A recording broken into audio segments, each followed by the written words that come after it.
Hey everyone, Gil here at GrayManPrepping. How's everybody doing today? Well, on this episode of Your Prep for Today, I'm going to be talking about first aid kits. Now, I'm not talking about going out and just buying a first aid kit or just making one on your own. I'm also talking about upkeep of your first aid kits, the ones you already have. All right, so I got some notes here because I am following what my admonition from the first video of the series of Brain Aid, and I'm taking notes so I know what I'm going to say. So if I'm looking down, I'm not ignoring you. All right, first point, don't just buy and forget. All right, that means don't go out and just buy a first aid kit, put it in the closet, and forget about it. All right, a first aid kit you go out and buy is not complete. It's a starting point. Think about it. You know, does it have absolutely everything you would need in there? When you go to use it, it's like, oh, crud, I wish I had this, or I wish I had that. No, it doesn't. All right. Also, once you have a first aid kit, including your ones you already have right now, check the supplies on it. What have you been using out of it and not replacing? That could come back to bite you in the end here real quick. All right, so you need to get extra of whatever you use the most of. And for most people, what they use the most of is Band-Aids. So you may want to get some extra Band-Aids, particularly if the ones in that case aren't the ones that you really like. You'd like a different type a little bit better, whether the stretchy ones or the clear ones that blend in. Whatever type it is you really like, that's what you need to get to stock up with, to have to replenish whatever you use out of the kit. All right, besides Band-Aids, obviously you want to get something like ointments that you use, whether you use Bactitration or the triple antibiotic ointments like Neosporin, or whether you use Bactine or whatever it is you're using. Get some and put it in that kit, because I guarantee you it probably did come with whatever it is that you like to use.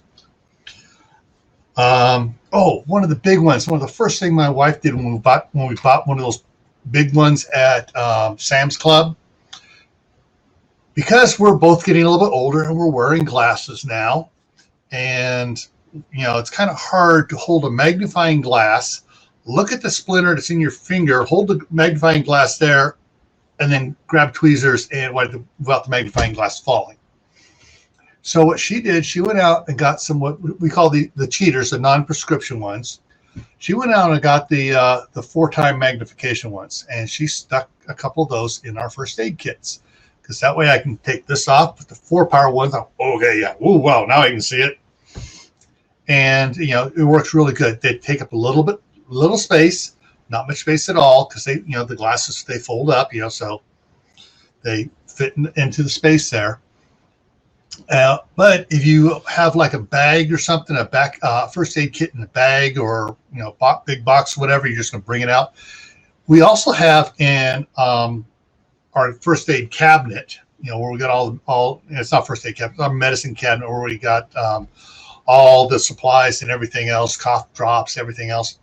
We have one of those ones that go around your head and fold down and has a light on it, and it's got the power, and it also has the flip down little extra magnifier on it, so you can really get in there close to see what you're digging after.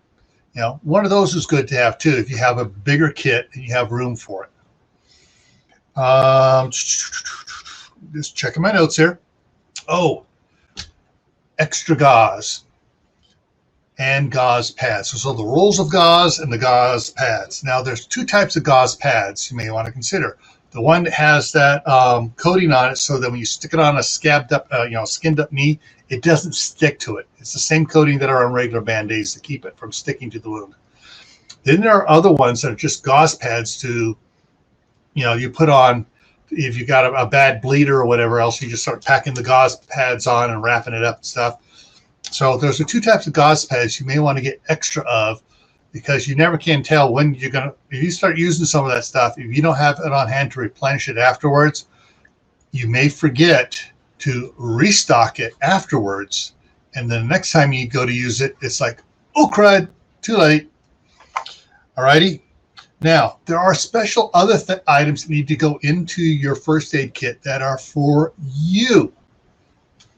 All right. Special meds like, hey, if you have an EpiPen, you may want to put an extra EpiPen or two in your first aid kit. Allergy medications. Some people just need, they take allergy pills and stuff when they're going out. Have you ever taken a personal first aid kit with you on a hike? You want to make sure there is some of those allergy meds, whether it's Claritin or one of the generic versions or the one that begins with a Z. But whatever it is you take, if it's over the counter, you may want to have some extra in there. And if you have prescription allergy medications, you may want to have those in there as well. You may also ask your doctor to prescribe for extra inhalers. That way you can keep an inhaler in your first aid kits. If you need to take, if you're going off on a family outing, you're taking that first aid kit along in the car, you have the extra inhalers with you there. Other things to consider for those that have heart conditions, nitroglycerin pills or regular aspirin, whatever it is you want to have with you, you want to have extra in your first aid kit. Guys, if you come up with something that you think I should have covered, please put it down below in the description so that everyone else can see what it is. And if it's really important, I will pin it, and so it's always at the top of the comment section, okay? Did I say description? I meant comment section. As always, stay happy no matter what life throws at you. Stay prepared and stay safe. And I'll see you in the next video. All right? Take care.